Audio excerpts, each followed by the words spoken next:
Okay. Hi, everyone. I'm Cheraine Stanford. I'm a senior producer director at WPSU and the producer for YSci Files. And with me today is Elena Zavala, who is a forensic science graduate student here at Penn State. Welcome, Elena. Thank you. Thanks for having me. And thank you all for joining us for our second YSci Files live chat. We have a lot of schools on this call today, and so I wanted to acknowledge the schools that we have with us. Right now we have the 8th graders at Park Forest Middle School here in State College. We also have the 7th and 8th graders at the Greer School in Tyrone. We have the 6th graders at Mount Nittany Middle School, also in State College, and the 5th graders at Holy Trinity Catholic School in Altoona. So, Elena, a lot of people have questions. People are really excited to hear from you. And so I wanted to start out, kind of with one of the questions that we got from the Greer School. Annie at the Greer School sent us a question that said, why is it hard to identify human remains? Can't you just test the DNA in their bones? All right, so that's a great question and kind of the premise for a lot of the research that I'm doing. So when you're working with bones, especially bones that have been in the ground for a long time or been sitting around a medical examiner's office, the DNA begins to degrade, and that means it breaks down into smaller and smaller pieces. And when you're doing typical DNA analysis, you need much larger pieces and are able to get the information out of them. And the bone samples, however, often have DNA that's much smaller than these ideal sizes of pieces of DNA. And so that's why it becomes difficult, is when we don't have big enough DNA or big enough pieces of DNA, we cannot analyze them in typical traditional methods. Thank you for that question. That was a great question. And so at Mount Nittany Middle School, Miss Mitchell's class says, in your opinion, what is a good day in the field? That's a great question. So it kind of depends a lot on what's going on that day. Kind of with research, it's a little bit all over the place. You know, some days you're not going to get the results you want, sometimes you will. But I think a good day is just having the time in the lab to be able to focus and think. I really enjoy just kind of sitting down and thinking about, what am I doing? What are these results? What more questions can we ask? How do we interpret the results that we have and bring those together? And so in that way, I enjoy it. Yeah. So we have another question from the Greer School in Tyrone. Lizzie wants to know, is your job scary? Another good question. I know a lot of people, when they think of forensic science or, these kind of cases in general, it seems scary because, it can involve death. But for me, this isn't scary at all. You're just dealing with human bones, and they're bones that have been cleaned. There's no tissue on them or anything. They're just straight regular bones that have often been cut up. So I don't see them as scary at all. It's just science.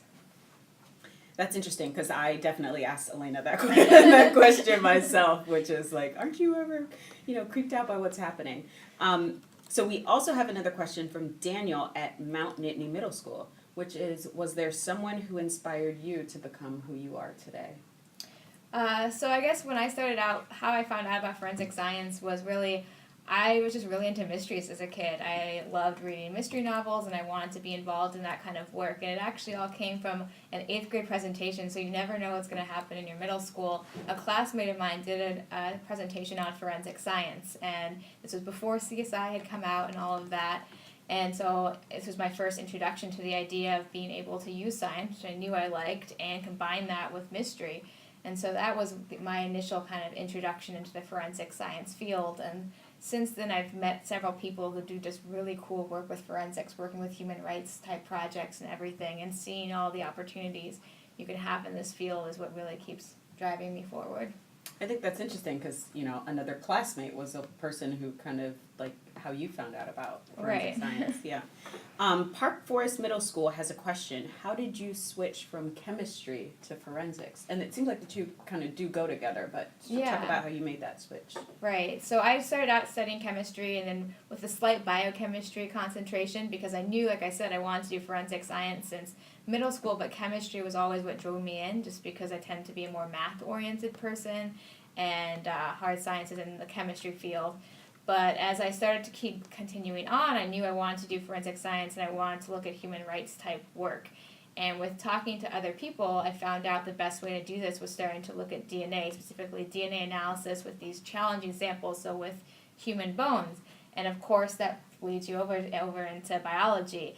However, chemistry really is the basis for all science. I mean, whenever you guys go off to college, you'll find out, or if you're doing any type of science class, you have to take intro to chemistry. And so chemistry still gave me that base, which has been so important as I continue on. So there's a lot of chemistry and forensic science, if that's what you're interested in. For me, I decided I wanted to continue over the other direction because human identification really just spoke to me and what I'm passionate about. But you can keep staying with chemistry and forensics. Yeah, and I think because, when you were working on it, as a chemist, you were working with DNA and DNA analysis, so it seemed like it kind of, went right into the forensic. Eva, not sure, at the Greer School, wants to know, what types of cases do you normally work on? Right, so I actually don't work on official cases because I am still a student, and so anyone working on real cases would have to go into court potentially, if depending on what happened with their analysis. And so my typical cases are not actual real cases. So we do mock trial or mock study type things in my classes, and then I will have bones. The bones that I work on are human bones, and they're from Croatia from the 7th to 14th century. And so they're all from that region of the world. Good. Oh, we have a big joint question here. Alyssa, Addison, Alina, Kaylee, and Joey from Holy Trinity Catholic School want to know, what made you want to become a forensic scientist? What do you like with forensic science and chemistry? So what was it about it that attracted you? So I've always loved problem solving. Not only did I like mysteries growing up, but I always loved logic problems. And just kind of that kind of thing. I like the idea that there's an answer that you're trying to think through to get to. And so forensic science really science in general brings that together. And so forensic science and chemistry kind of melded in that way just because chemistry allowed me to use that base of hard science that I really liked. And then forensics allowed me to look at these bigger pictures and these problems and able to use science to answer these questions of what could have happened here, or what does this evidence potentially mean? What can we learn from it? Yeah, it's interesting. So the, love of mystery and problem solving, all of that kind of goes together. Yeah. That's good. Alex at Mount Nittany Middle School wants to know, have you ever tested DNA in places that are shrouded in mystery? I guess all of the ones that you're doing now kind of are, right? Yeah, I guess it depends on what you mean by shrouded in mystery. So I guess the bones that we're looking at from Croatia, there are questions that they are hoping to answer. When I sequence the DNA, we are looking at things like kinship analysis. So anthropologists have looked at these bones already, and they've come to their own conclusions just by doing their analysis of the bones themselves. And now I'm doing DNA analysis on them, and I'll see if my results complement what they found. And so in that way, I don't know what they found, and I won't know until I have my results, and then we'll see if they match up or not. So in that way, that is a mystery aspect of it. Like I said, I don't do actual casework right now, so I don't have mysteries in that respect, but maybe in the future. And Addie at Mount Nittany Middle School wants to know, if you could choose any scientist to work with for a week, who would it be and why? And, I'll broaden it. I mean, I guess it could be dead or alive, Yeah. maybe someone who's here now, because you do actually work with other scientists in your program. Right. But then, anyone else, I guess, that maybe you admire too. That is such a great question, and one I don't even know actually how to answer.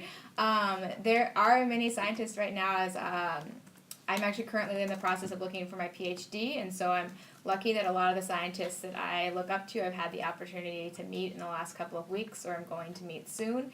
And some of them are people who work on methods and everything like that. People who've created some of the top protocols in use now. So I'm really interested in improving techniques for how to analyze DNA, work with these really difficult samples, and get the DNA out of them.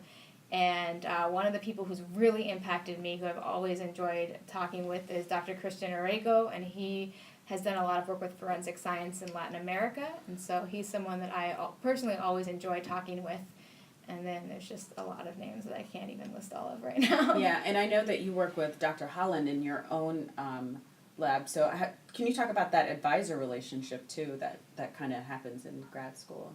Sure, of course. So currently I am lucky enough to work on a basically almost daily basis, so 5 days a week in the lab with Dr. Holland, who's my advisor. And so that's part of when you're in graduate school and you're doing research is you have someone there who, will sit down with you, talk out problems you have. If you have a question you want answered through your research, help direct you and connect you with resources. And so he's been a great resource for me through my research, as well as connecting me with some of these big names in science as well.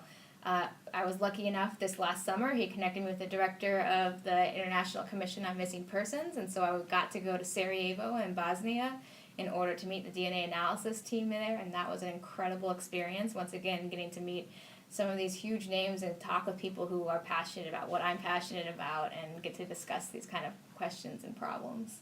Great. So Annie at the Greer School has a question. Do you ever feel judged in your profession as a woman, or is it hard being a woman in a predominantly male field? Which is interesting because actually forensic science isn't so predominantly male, Right. but where you were in chemistry kind of was. So maybe you can talk about both of those and how, maybe you felt in both situations. Yeah, so both those fields, like you just said, are very different. So chemistry does tend to be a more male-dominated field. I think that is starting to change, though. In my undergraduate, actually, it was about 50-50 between women and men in my program, and so over time that's changing. When I worked in the industry, though, it was basically all men. What it meant for me personally, I was really lucky that I had some really great coworkers and colleagues who helped mentor me through the process of why I was in the industry, and I'm forever thankful for those people. It is different. It is different when everyone that you're working with doesn't look like you or isn't like you or have your background, but that's also just the way life is. And so you just learn to be comfortable in those situations. Sometimes it meant that I was careful to make sure I'm always on top of my game, but I was, like I said, very lucky to always have support or have people who stood by me. Also now with forensic science, it is basically a woman-dominated field. Our program here at Penn State is vast majority women, and so it is interesting to see that change and to work in both those environments. Good. Park Forest Middle School has a question. What types of classes prepared you for your job today?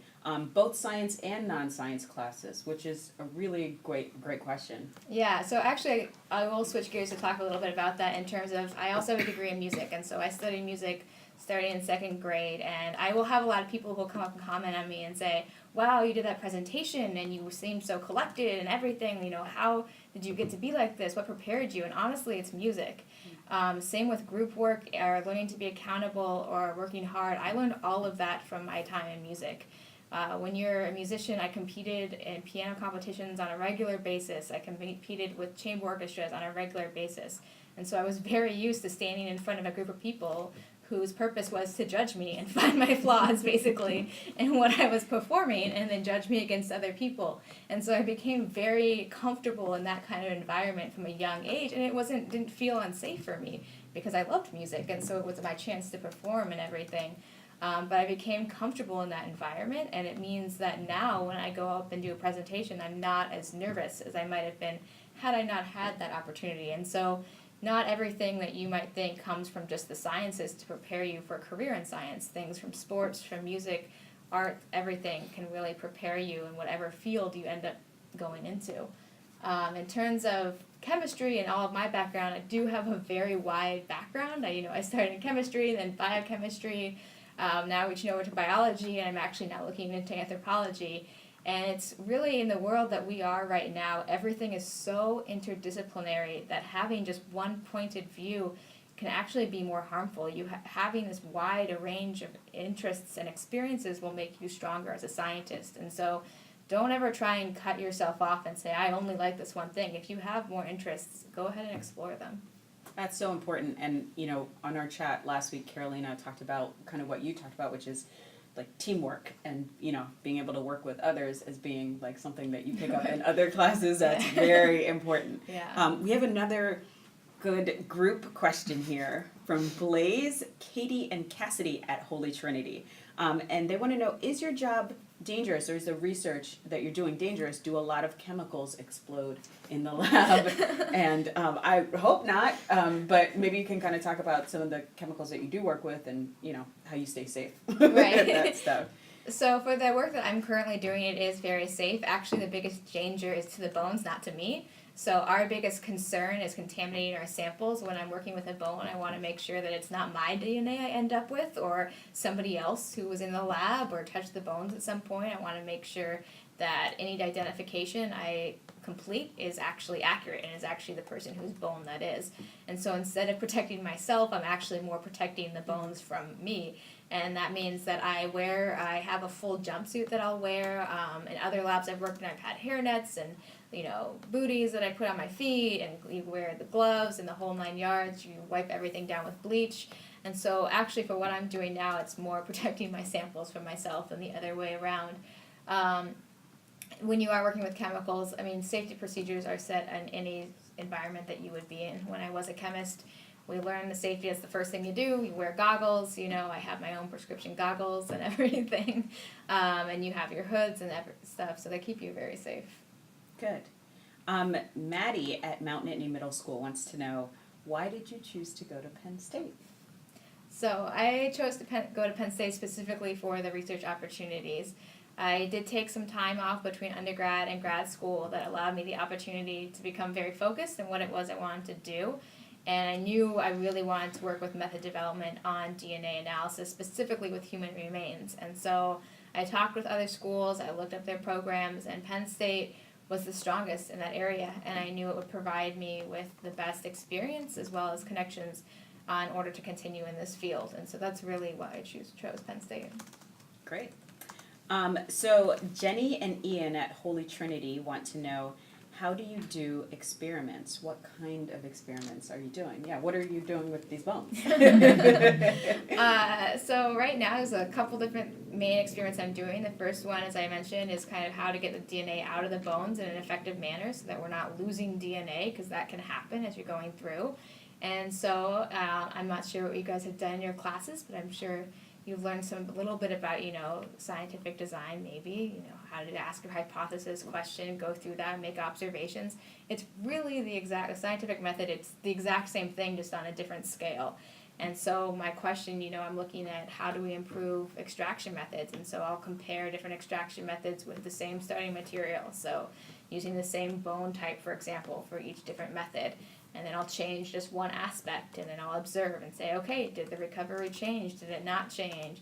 If it did change, why might that be? And it's going through those exact same steps. And so basically I'm just doing a lot of different extractions of DNA and looking at those results, and then doing some next generation sequencing as well and seeing how that might compare in there too.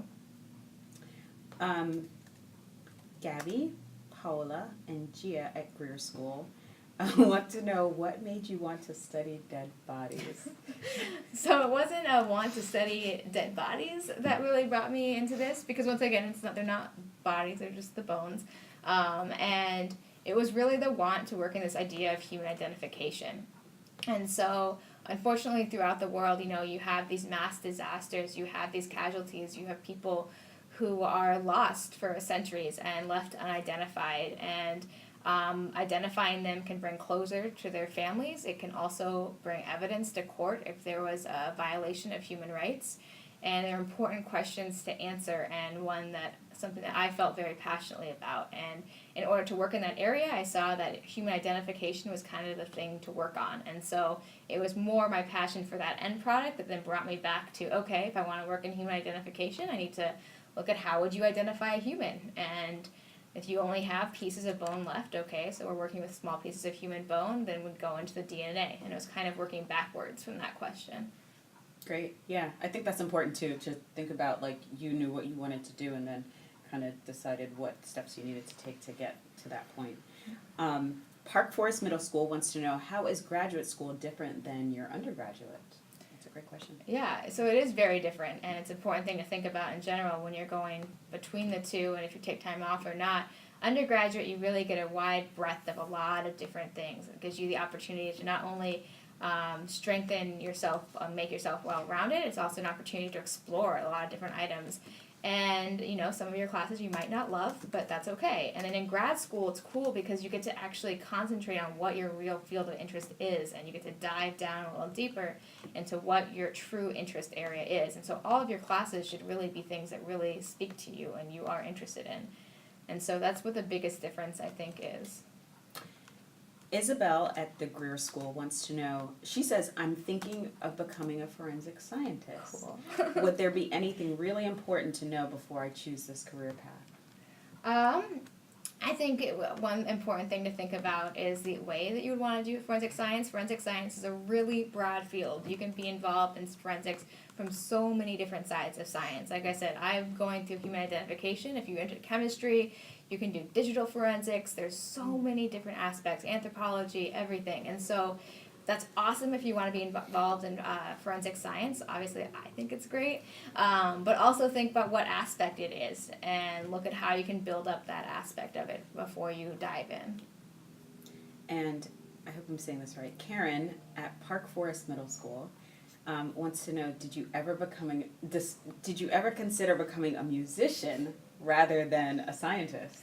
So I actually did kind of struggle with that a little in undergrad because I just, I always knew I wanted to be a scientist. And then I got to undergrad and I declared my music major first, actually, and couldn't stop playing. Like, I quit music several times and I never was successful at quitting. I just kept playing and then was like, well, if I'm going to keep playing, might as well do something with it. But I never loved it so much that I wanted to stop doing science. And so for me, just how my balance worked out and what my passions, how they kind of aligned, science was always kind of the forefront. And even though I couldn't stop doing music, I never wanted to do music more than I wanted to work in the lab. Lizzie at the Greer School, I think I know the answer to this question, but wants to know if you've ever identified someone. And I think it's kind of early in your search, but maybe you can talk about, that. Right. So when we're identifying someone, there's a couple ways that can be done. And a lot of times the way that we're looking at it is something called kinship analysis. And the idea is that if this is somebody who's been dead for a while, we don't have samples from them to know that, yes, this is that person. So we might collect samples from their brother or their sister or their mom or their dad and use those samples to try and look at the relationship between the two and see if they are from the same family and if they could be related and if that is the person that we're looking for. And right now, we're still in the process of just getting DNA out of these bones. And like I said, these are very old bones that I'm working with, so we might not actually be identifying them specifically. So I haven't yet, maybe in the future, hopefully, though. Mm-hmm. Good. So, it's sort of towards the end of the chat. And I want to just give you an opportunity to maybe, I don't know, share some words of wisdom or anything you wanted to kind of wrap up.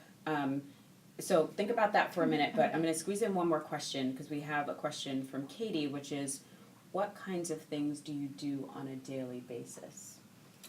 So on a daily basis, I do spend a lot of time in lab. Right now I am a grad student, so I'm still in class. I also am a teaching assistant, so I'm working with students as well, training undergrads in research, working with undergrads in class, and then doing my own research. And so my everyday is kind of a combination of that. And a lot of things I think people don't always realize is a lot of research and lab work isn't actually in the lab because you have to do a lot of planning before you go in the lab. You have to do a lot of analysis after you come out of the lab. And so a lot of time is actually spent outside the lab compared to inside, depending on where you are at with your research. So my daily basis is kind of a rotation of all of those things. I don't have a normal day, really, schedule. And when you do that analysis, are you also then at some point kind of writing results too about that? Because writing skills maybe are also important. Right, yeah, writing skills are definitely important, especially if you want to publish. I mean, you need to be able to communicate your thoughts to other people. You can understand what you're thinking, you can see that, but if you want to communicate your results, if they're important enough, and hopefully they are, that other people might care about them, you want to make sure others can understand that. And so your ability to communicate that to the wider world is really, really important, especially for forensic science, because especially if you're in a courtroom, you want to make sure you can communicate what you did. Okay, one final question from Park Forest Middle School. Was it difficult for you to make this decision since you had so many options? and I think that means of knowing what you wanted to do. How did you know for sure? How I knew for sure, so sorry, I'm going to try and say this quickly, because I know we're into the end of the chat. So actually I'm going to step back a little bit about this. There was a time when I didn't want to do forensic science. I did join the Peace Corps, and I lived in West Africa for 2 years. And about 2 weeks into my time there, I decided I don't want to do forensic science. I do not see the impact that forensic science can have on some of the problems that I'm seeing. And I don't think that this is actually what I meant to do and isn't my story or my contribution to this world. And so for 2 years, I kind of put it on the back burner and decided this isn't what I want. And as I started to get to the end of my service and figuring out, okay, I'm moving back to the United States and what am I going to do with my life? And I started looking at different programs, looking at international development, and the classes just, some of them seemed cool, but I wasn't as into them. And I looked up a course schedule for a forensics program, and I loved every single course description that I read. And so that's what made it so easy for me in some ways, and I know that that's not going to be the same for everyone. I was very lucky to find what my passion was. But I think really it is just looking out and exploring your options, because when it is what you really want to do, I mean, it can be hard to actually go for it, but identifying it, that's what's important. Great. Well, I think that is a good kind of parting words. Is there anything else you wanted to just kind of say to the students as they're in their science classes or thinking about what they want to do? Any, last words of wisdom? Yeah, just ask questions. Really, don't ever let someone or let yourself think you can't do something or it's not possible. Try, ask questions, go for it, explore your options, and keep an open mind, I think is the most important thing. Well, thank you, Elena, so much for joining us. Thanks and for having me. I also want to thank, again, the 8th graders at Park Forest Middle School, the 7th and 8th graders at Greer School, and the 6th graders at Mount Nittany Middle School, and the 5th graders at Holy Trinity Catholic School. Thank you guys all for joining us and for your really wonderful questions. Our next chat is next Wednesday, March 1st at 3:45 p.m. Eastern, and that will be with Felicia Davis, who does computational textiles, which is very different than what Elena does. And so we hope you can join us then. Thank you so much, everyone. Bye-bye. Bye.